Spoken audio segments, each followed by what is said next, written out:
বন্ধুরা, নমস্কার। দেখো আমি এখানে এই যে এখন একটু এই 5 মিশালি সবজি দিয়ে মাছের মাথা দিয়ে একটু মাখো মাখো তরকারি করছি। দেখো এটাকে আমি কষাচ্ছি। আমার কষানো হয়ে গেলে দেখো এখানে আছে এই যে গরম জল করে রেখেছি। এই জলটা একটুখানি হালকা জল দিয়ে একটু ফুটিয়ে মাখো মাখো করে তারপরে নামাবো। মাছের মাথা দিয়ে 5 মিশালি সবজি দিয়ে করছি রান্নাটা। দেখো এখানে ভাত হয়ে গেছে, ভাত উপর করা হয়ে গেছে। আর এইখানে যে মাছ ভেজে রেখেছি, এই মাছ হবে। এই যে গাজর আলু কুচিয়ে রেখেছি, এটা ভাজা হবে। আর এই যে আমি মাছের জন্য পেঁয়াজ টমেটো আর এই যে একটুখানি মশলা এটা করে রেখেছি, জল দিয়ে রেডি করে রেখেছি।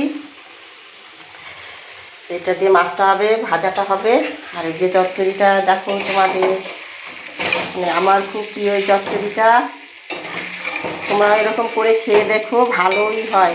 সব রকম মশলা দিয়েছি, পেঁয়াজ দিয়েছি, আদা রসুনটা দিইনি, আদা জিরে লঙ্কা দিয়ে, পটল আছে, গাজর আছে, আলু, তারপরে কুচি চিংড়া ছিল ওটাও দিয়েছি, দিয়ে সব কিছু দিয়ে মাছের মাথা দিয়ে রান্না করছি। দেখো যদি ভালো লাগে একটা কমেন্ট করো।